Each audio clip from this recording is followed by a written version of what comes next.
E aí meus caras, mais um vídeo nesse canal. Finalmente voltei aqui com um vídeo longo. Estive muito ocupado tendo preguiça de postar alguma coisa útil nesse canal. Não tinha ideia, não tinha nada. Então eu decidi fazer um vídeo sobre a história das motos.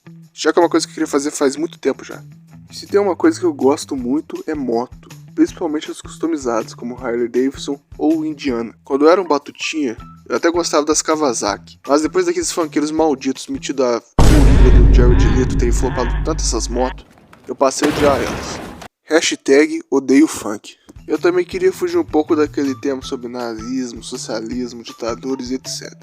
Eu ainda também pretendo fazer a história do automóvel, mas todavia, contudo e entretanto, a moto também teve sua importância no desenvolvimento do motor a combustão. E também porque eu sou chato e gosto de seguir uma ordem cronológica das coisas. Dito isso, já vai deixando o seu like, se inscrevendo no canal, aquela coisa toda de sempre, compartilhando o vídeo, etc. Espero que gostem. E antes de começar a falar sobre a moto em si, nada mais justo do que começar pela sua principal origem, a bicicleta.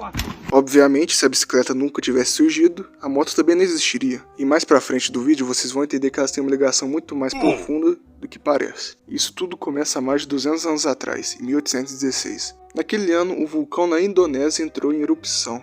Daí você pensa, o que o vulcão do outro lado do mundo tem a ver com a Europa e com a bicicleta? Acontece que foi uma erupção tão terrível, tão absurda, que causou um inverno devastador em toda a Europa, e ainda por cima matou milhares de pessoas. E foi um inverno que durou o ano todo, e foi conhecido o ano sem verão. Claro, o inverno terrível acabou com todos os suprimentos da Europa, já que não tinha como plantar nada. E em regiões como na Alemanha, os cavalos foram mortos, viraram comida. E como os cavalos eram um meio de transporte da época e também um meio de carregar carga, eles precisaram desenvolver uma solução para contornar essa deficiência. Daí surge o inventor Karl Drais, de Karl Ruhren, que na época ficava no reino de Wittenberg, já que a Alemanha não era unificada. E vendo essa necessidade, ele arregaçou as mangas, botou a mão na massa, inventou a Laufmaschine, ou máquina de correr para os puristas. E ele não foi o primeiro a inventar algo do tipo, mas foi o primeiro a criar uma direção para o protótipo. Mas ainda assim parece que era uma porcaria virar um trem desse, ainda mais que esse negócio nem pedal tinha, parecia uma bicicleta de criança gigante. Contudo, ela foi exposta em Paris e virou uma sensação, deixando os parisienses muito maravilhados com a invenção. Com isso surgiu novos inventores tentando aprimorar o projeto, e o inventor Pierre Mictal adicionou pedais em 1864, surgindo assim o velocípede. E mais pra frente surgiram aquelas famosas bicicletas inglesas, a Penny Farthing, que tinha a icônica roda dianteira mais elevada que a traseira, para garantir uma velocidade muito maior.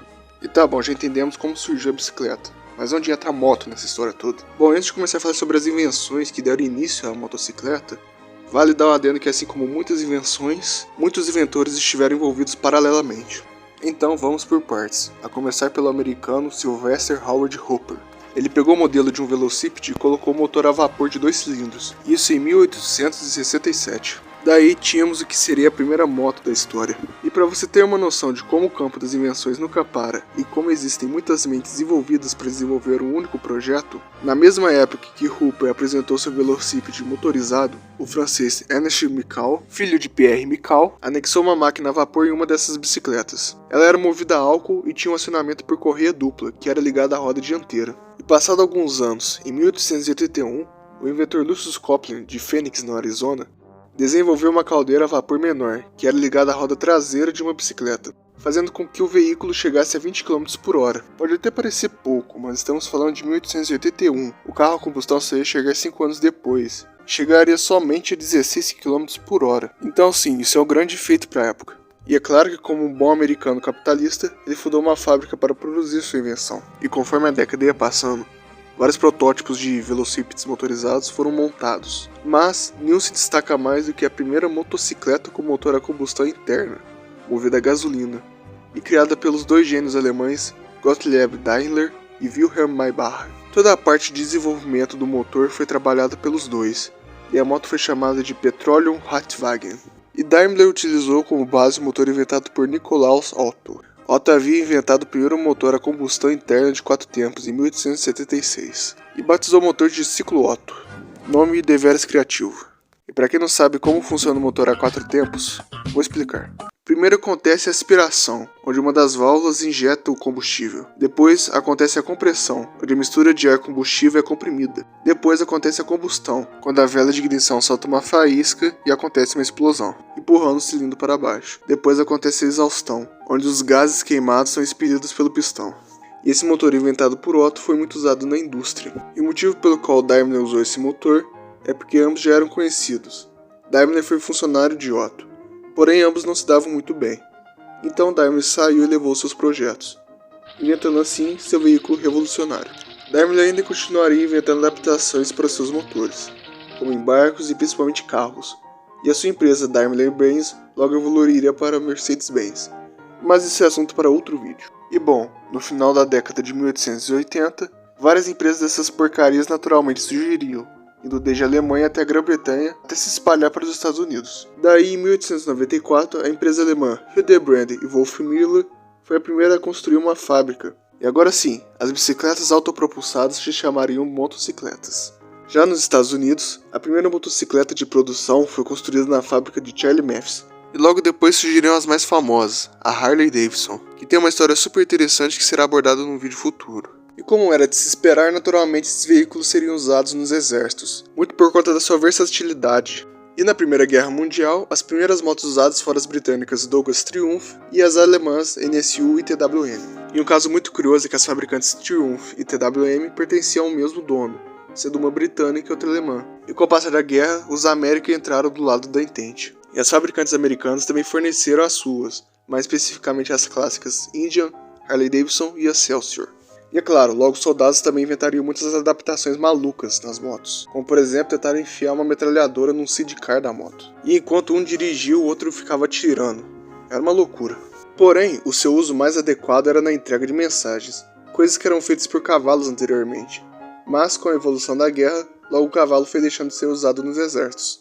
E a mecanização total foi adotada. Os alemães também usavam essas motos para entregar mensagens, mas, por incrível que possa parecer, tentaram substituir a cavalaria montada em uma cavalaria composta por motos. Obviamente essa doideira não funcionou. Os Estados Unidos também viram muitas formas de adaptar esse trem para diferentes utilidades, como por exemplo a entrega de mensagens, plataforma armada como veículo de reconhecimento e até mesmo como ambulância. Assim, na Segunda Guerra Mundial, todos os exércitos tinham motocicletas usadas pelos variados tipos de tarefas, pelos quais se provaram muito eficientes. Os dois lados inventaram muitas bizarrices, como por exemplo os aliados que tinham o L-Bike, que era usado por paraquedistas, e era basicamente uma lambreta dobrável projetada pelos britânicos, e seriam deixados junto com os paraquedistas, que após o salto seria desdobrada e usada pelos soldados.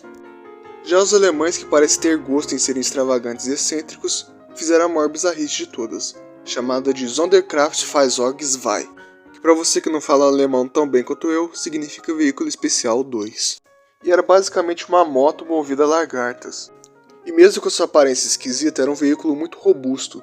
Era usado para instalar cabos, carregar cargas muito pesadas e transportar alguns soldados. Cabia até no avião de transporte Junker Ju-52. Os soviéticos também tinham sua própria moto no exército, que era a IMZ Ural, e era uma moto com base na BMW R71 dos anos 1930. Que foram fornecidos para a União Soviética graças ao Tratado de Amizade entre os alemães e os soviéticos. E a BMW R71 cumpriu com os requisitos do Exército Vermelho, e por isso 5 unidades foram compradas secretamente, com somente leves modificações feitas pelos mecânicos soviéticos.